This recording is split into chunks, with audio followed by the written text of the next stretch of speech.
भाइयों, इसमें सर्वप्रथम मैं आपको बताऊंगा कि इस औषधि में जो है हमारे गांव में एक होता है, झाड़ होता है झुनझुनिया, जिसको हम झुनझुनिया कहते हैं।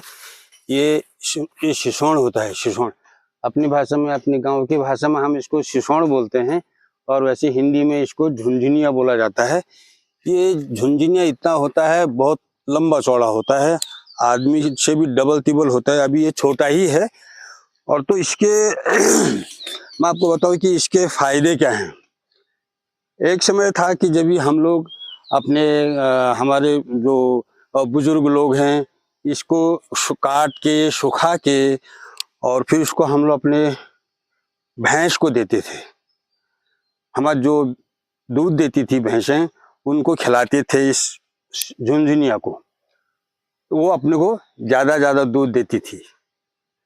और औषधि क्या है, इसमें सुना है कि अभी इसकी जो औषधि है वो एक कैंसर के रूप में सुना है कि इसकी जो है झुनझुनिया का प्रयोग कैंसर की दवाइयों में भी होता है, सुना है। और इसमें अगर इसके दूसरी खूबी क्या है, अगर ये बहुत लंबे चौड़े होते हैं तो इनके जो तना होता है, उस तने से जो है सुखा के, इनको भिगा के, उसके से रेशे से हम रस्सी भी बनाते हैं, रस्सी भी बनाते हैं उसका। ये पहले से ही है, लेकिन अब तो ऐसा कोई नहीं करता है। लेकिन उसकी रस्सियाँ भी बनती हैं। जैसे हमारे यहाँ भीमुल एक पेड़ होता है, उस भीमुल का पेड़ काट के, फिर उसका टहनियों को काट के बारीक बारीक उसको हम पानी में गला के, फिर उसकी बाहर को, छिलके को हम लोग उसकी रस्सियाँ बटते थे। हम लोग गाय भैंस के लिए रस्सियाँ बटते थे। तो वैसे ही झुनझुनिया का भी उपयोग हो सकता है, उपयोग करते हैं लोग। और इसमें सिर्फ एक बात ये है, यह जो है इसमें एक बात दूसरी खूबी नहीं है, दूसरा अवगुण है। अवगुण क्या है, ये झुनझुनिया अगर जिसको लग जाएगा कहीं पर, तो आज वो उसको झंझनाहट उसकी शरीर में जहां पर लगेगा तो वह दूसरे दिन वही टाइम पे ठीक होता है। उससे पहले वो ठीक नहीं होगा, वो ऐसा शॉट के जैसा, झंझन शॉट के जैसा मारते रहेगा।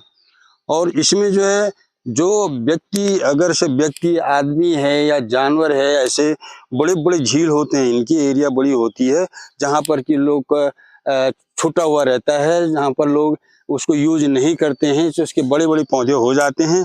अगर उसमें कोई जानवर गिर गया तो वो उसका बचने के चांसेस 90% उसके बचने के चांसेस कम रहते हैं। खाली 20% ही वह जानवर बच सकता है, या जो उसके अंदर अगर क्योंकि पूरे शरीर में उसका झुनझुनिया लग जाता है, और उसके मुंह से जो है वो झाग जैसा निकलने लगता है।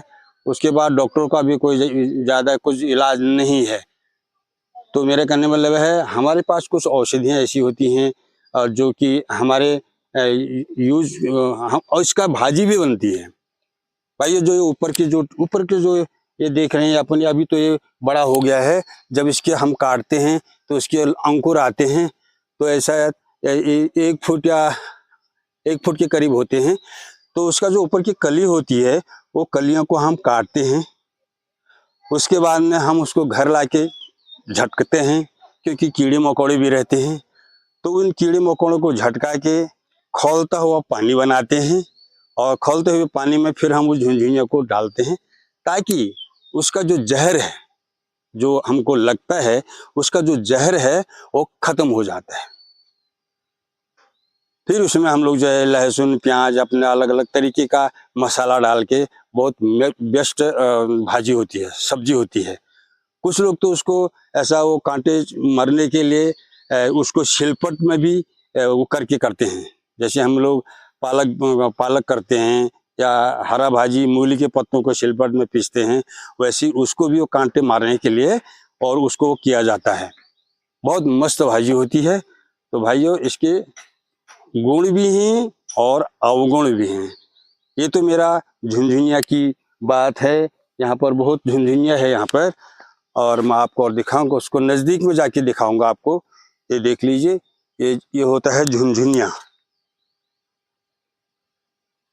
ये आप देख सकते हैं यहाँ पर बहुत सारा झुनझुनिया के ये झील जैसे हैं, ये सब पूरा झुनझुनिया ही है यहाँ पर। ये देख लीजिए, हम इसको उजाड़ भी नहीं सकते जब तक इस झुनझुनिये का जड़ पूरा जड़ खत्म नहीं होता है, तब तक हम लोग इसको, तब तक ये अंकुर लेते रहता है। ये देखिए पूरा अंकुर लेते रहेगा तब तक ये। तो भाइयों मैं इसमें और भी आपको वीडियो दिखाते रहूंगा।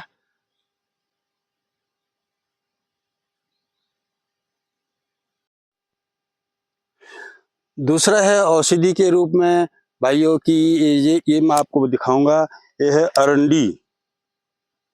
ये अरंडी है, जिसको, इस अरंडी का तेल जो है बहुत लाभकारी होता है। जब आप दुकानों में जाते हैं तो उन दुकानों में आप कोई बताते हैं कि भाई इस अरंडी के तेल से आप मालिश करेंगे तो आपका दर्द में, आपके दर्द में जो होगा वो इजाफा होगा, यानी कि आपका दर्द ठीक हो जाएगा। तो ये अरंडी के फल हैं, लेकिन हम लोग इस चीज़ को जानते नहीं हैं। हम ऐसे उसको ऐसे फेंक देते हैं, जिसका यानी कि हम उसको उपयोग में नहीं लाते हैं इस अरंडी का। अगर जब यहाँ पर कोई अरंडी खरीदने वाला भी नहीं होते हैं, अगर अरंडी के फल को अगर हम, इनको जब पक्के हो जाते हैं, इनका बीज जो है सूख जाता है, तो इस बीज को हम बेच भी सकते हैं, और उन्हीं बीज का ही तेल निकलता है जो अरंडी का तेल बोलते हैं। तो यही अरंडी का झाड़ है हमारे यहाँ, हमारे उत्तराखंड में बहुत मिलते हैं अरंडी के झाड़। तो हम लोगों को इस चीज़ का कोई वो नहीं है, क्या होता है इससे, क्या नहीं होता है, तो इसका जो है हम लोग उपयोग में नहीं ला पाते हैं। तो अरंडी भी जो है उत्तराखंड की एक औषधि है, और उसका तेल बनता है, जो कि शहरों में वो चीज़ बहुत महंगी मिलती है तेल को। और तो ये अरंडी है। और भी मैं आपको कुछ जानकारियाँ दूंगा इस, और यहाँ पर क्या क्या औषधि तौर पर मिलती हैं। वैसे देखा जाए तो सभी औषधियाँ जो है अपना आयुर्वेदिक जो जड़ी बूटियों से जो बनती हैं, ये सब हमारी उत्तराखंड से ही जाती हैं, लेकिन हम उस चीज़ को पहचानते नहीं हैं। थोड़ी बहुत ऐसे हैं जो हम उनको पहचानते हैं, तो उसका मैं आपको वीडियो दूंगा, जो मेरे नज़दीक में जो होगा उसका मैं शूट करूंगा और आपको भेजूंगा, ताकि आप भी उसका अगली बार गांव में आएंगे तो उसका अगर यूज होने पर कुछ ऐसी तबीयत खराब होती है कि वो चीज़ खाने से, वो चीज़ लगाने से अगर हमको फ़ायदा होता है, तो हमें वो चीज़ को यूज़ करना चाहिए। आधी औषधि क्या, पूरी की पूरी आयुर्वेदिक औषधि, जड़ी बूटी की औषधि जो है वो हमारे उत्तराखंड में ही है।